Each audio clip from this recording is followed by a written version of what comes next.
নমস্কার বন্ধুরা, সিমরানস creative kitchen and লাইফস্টাইলে স্বাগত। আজ চলে এসেছি একটি রান্নার রেসিপি নিয়ে। আজকে ডেলি ব্লগ করছি না, এখন বিকেল 5:30 পৌনে 6টা মতো বাজছে। আজ বিকালের একটা স্ন্যাক্সের রেসিপি নিয়ে চলে এসেছি। আজকের রেসিপিটি হচ্ছে আলুর পকোড়া, ছোট ছোট মুচমুচে আলুর পকোড়া।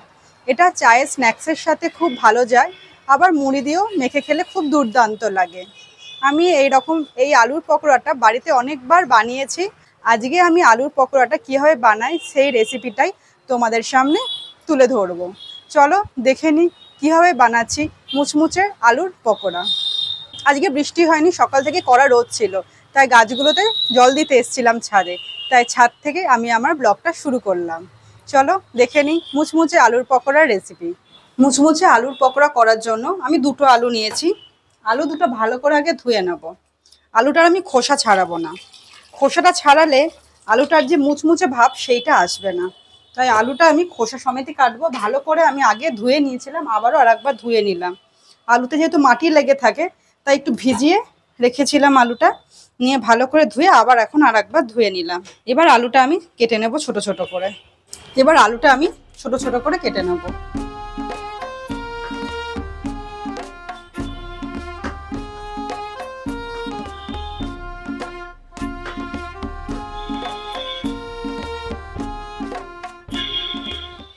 এরকম ছোট ছোট করে কেটে নিয়েছি। এইভাবে পুরো আলুটা আমি কেটে নেব। যখন আমরা মুড়ি মাখি চানাচুর শসা দিয়ে, তখন একটু পকোড়া বা চপ হলে ভালোই লাগে খেতে। তো সব সময় তো বাইরে যাওয়া সম্ভব হয় না, তার মধ্যে এখন বর্ষাকাল, বাইরের জিনিস খাওয়াটা অতটা ঠিকও নয়, তাই মাঝে মধ্যে ঘরেই বানাই। তাই আজকে আমার ইচ্ছা হলো তোমাদেরকেও একটু শেয়ার করি, তাই আজকে তোমাদের সামনে করে দেখাচ্ছি। আজকে শ্রাবণের প্রথম সোমবার, তাই আমি আজ শিবের উপোস করেছি। শিবের মাথায় জল ঢেলেছি। আমার বাড়িতেই শিব ঠাকুর আছে, কোনো মন্দিরে যাইনি, আমি বাড়িতেই পুজো দিয়েছি। তো দুপুরে আমি ডালিয়া খেয়েছিলাম, বরকে মেয়েকে ডালিয়াই করে খাইয়েছিলাম, আলাদা কিছু করিনি রান্না। তো এখন বিকেলবেলা একটু আলাদা যদি কিছু করে না দিই বরকে মেয়েকে, তারা আবার রাগ করবে। আমি খাবো না, বিকালের স্ন্যাক্সে বরকে আর মেয়েকে করে দিচ্ছি। আমি একেবারে আবার রাত্রে খাবো সাবু। আমি সাবু কীভাবে মাখি, ডালিয়া কিভাবে তৈরি করি তার রেসিপি আমি দিয়েছি আমার চ্যানেলে। যদি কারোর লাগে প্রয়োজন, চ্যানেলে গিয়ে দেখতে পাবে। খোসা সমেত আলুটা কাটলে আলুর যে পকোড়ার মুচমুচে ভাবটা আসে, আর খোসাটা ছাড়িয়ে যদি আলুটা আমি কেটে পকোড়াটা করি তাহলে সেই মুচমুচে ভাবটা আসে না। আলুগুলো আমার কাটা হয়ে গেছে। এবার ভালো করে আমি এটা ধুয়ে সিদ্ধ করতে দেব। গোটা আলু আমি ভালো করে ধুয়ে নিয়েছি, আবার কাটার পরেও ভালো করে আমি ধুয়ে নিচ্ছি, নিয়ে আলুটা আমি সিদ্ধ হতে দেব। আলুটা পুরো সিদ্ধ করব না, কিছুটা কাঁচা থাকবে, তখনই আমি সিদ্ধটা বন্ধ করে দেব। মানে 4 ভাগে 2 ভাগ যখন আলুটা সিদ্ধ হবে তখনই নামিয়ে দেব। জল নিয়ে নিয়েছি, গ্যাস অন করে দিলাম। জলে আমি একটু নুন দিয়ে দেব, তাহলে আলুটা যে সিদ্ধ হবে, সিদ্ধ আলুর ভেতরে নুনটা ঢুকবে, তাই আমি সামান্য পরিমাণ নুন দিয়ে দিলাম। দিয়ে দিচ্ছি আলুগুলো।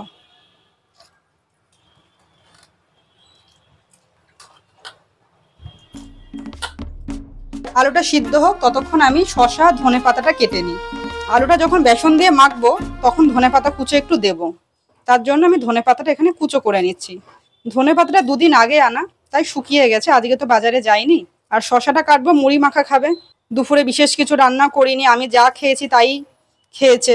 এখন একটু আলাদা কিছু না করে দিলে বরমশাই আবার রাগ করবে, তার জন্য একটু পকোড়া মুড়ি আর চা করে দেব। আর রাত্রে আজকে রুটি করব না, সাবু মাখা, সাবুও ভিজিয়ে রেখেছি। আলুটা আমার সিদ্ধ হয়ে গেছে, গ্যাসটা বন্ধ করে দিলাম।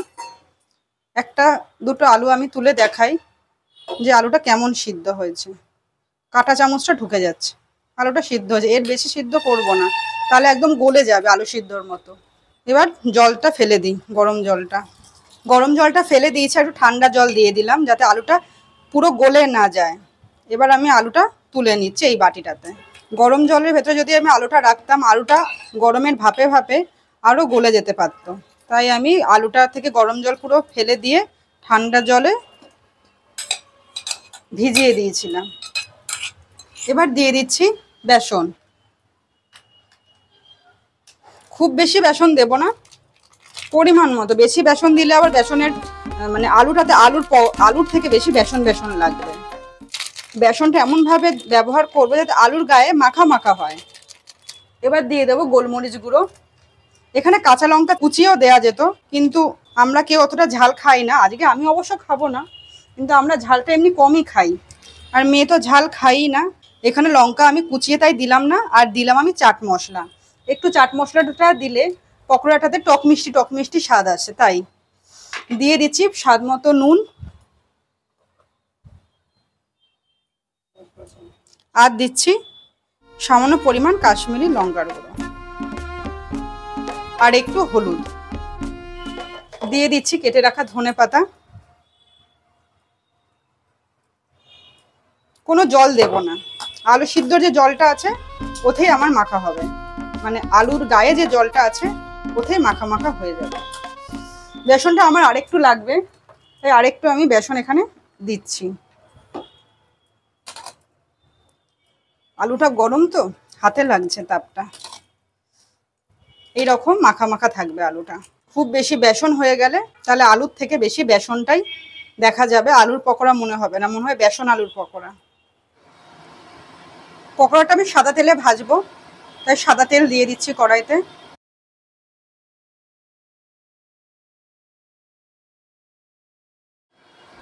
তেলটা খুব ভালোভাবে গরম হয়ে গেলে তারপর আমি পকোড়াটা ভাজতে দেব।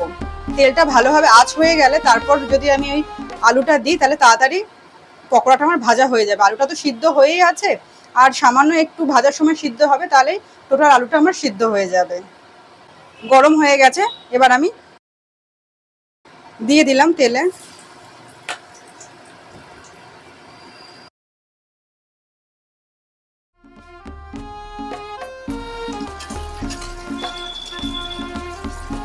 গ্যাসের ফ্লেমটা মিডিয়ামে রেখে ভাজবো। আমার যেহেতু এখন নতুন গ্যাসটা প্রচুর ফ্লেম হচ্ছে, তার জন্য আমি মিডিয়ামে রাখছি, নয়তো পুড়ে যাবে।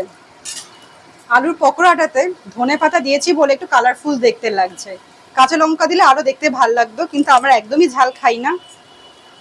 যদি একটু সামান্য খাই, আজ তো আমি খাবো না বলে দিইনি, আর মেয়ে একদমই ঝাল খায় না। মেয়ে পড়তে বসেছে, পড়াতে এসছে, একবার দেখে গেল যে আমি কি করছি। হয়ে গেছে আমার পকোড়াটা ভাজা, এবার আমি তুলে নিই।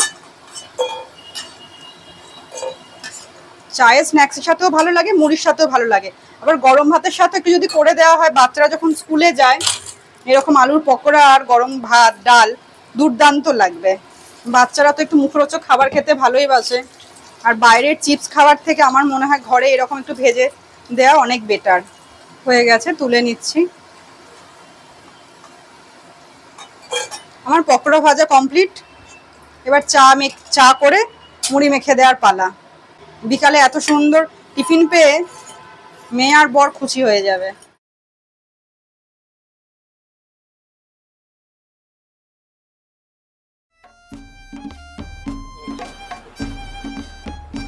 সন্ধেবেলার টিফিন রেডি, চা আর আলুর পকোড়া দিয়ে মুড়ি মাখা।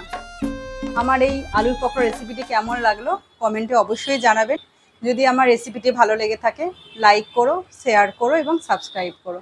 আজকে এইটুকুনি, আবার কাল দেখা হচ্ছে অন্য কোনো ব্লগ নিয়ে। নমস্কার, ধন্যবাদ।